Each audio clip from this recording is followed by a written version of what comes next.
होली वसंत ऋतु में मनाया जाने वाला एक महत्वपूर्ण भारतीय और नेपाली लोगों का त्योहार है।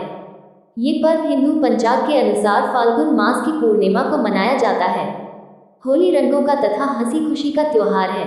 ये भारत का एक प्रमुख और प्रसिद्ध त्योहार है जो आया विश्व भर में मनाया जाने लगा है। इस वर्ष होली 25 मार्च 2024 को है। होली मनाने के पीछे सबसे ज्यादा प्रचलित कथा है कि यह त्योहार हिरण्यकश्यप की बहन होलिका के मारे जाने की स्मृति में मनाया जाता है। होलिका दहन के बाद ही होली मनाई जाती। हिरण्यकश्यप के मरने से पहले ही होलिका के रूप में बुराई जल गई और अच्छाई के रूप में भक्त प्रहलाद बच गए। उसी दिन से होली को जलाने और भक्त प्रहलाद के बचने की खुशी में अगले दिन रंग गुलाल लगाए जाने की शुरुआत हो गई। इस प्रकार होली श्री विष्णु भक्त प्रहलाद के बच जाने की खुशी में भी मनाई जाती है। कथा पुराणों के अनुसार प्राचीन समय में हिरण्यकश्यप नामक एक असुर था जो भगवान विष्णु का कट्टर दुश्मन माना जाता था, लेकिन उसका खुद का पुत्र प्रहलाद विष्णु जी का सबसे बड़ा भक्त। उसकी भक्ति को देखकर हिरण्यकश्यप बहुत कुपित रहा करता था। वह चाहता था कि प्रहलाद उसकी शक्ति की माने और विष्णु की पूजा न करके उसकी पूजा करे। प्रहलाद ने ऐसा करने से मना कर दिया। तब हिरण्यकश्यप उसे नाना प्रकार से मार डालने की योजना बनाने लगा। श्री विष्णु कृपा से प्रहलाद हर बार बच जाता था। तब हिरण्यकश्यप के क्रोध का अंत न रहा।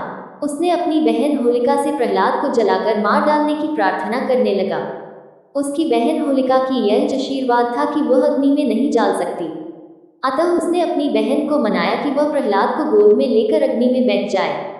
अग्नि उसे छू भी न सकेगी, लेकिन प्रहलाद उस अग्नि में भस्म हो जाएगा।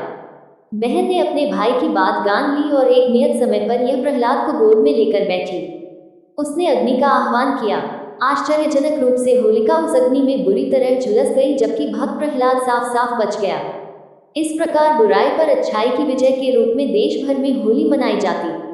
कहते हैं कि हिरण्यकश्यप के जीते जी ही बुराई का कैसे अंत होता है। उसने देखा कि होलिका के रूप में बुराई जल गई और अच्छाई के रूप में भक्त प्रहलाद बच गए। उसी दिन से होली को जलाने और भक्त प्रहलाद के बचने की खुशी में जगते दिन रंग गुलाल लगाए जाने की शुरुआत हो गई। इसलिए गुलाल लगाने से पहले होलिका दहन का रिवाज बन चुका है। रंग गुलाल लगाना जीवन में उत्साह का प्रतीक माना जाता है। सभी में भाईचारा स्थापित होता है। विभिन्न प्रकार के पकवान बनते हैं जो आपसी प्रेम के कारण एक दूसरे को खिलाए जाते हैं। कई जगहों की होली भी बहुत प्रसिद्ध है।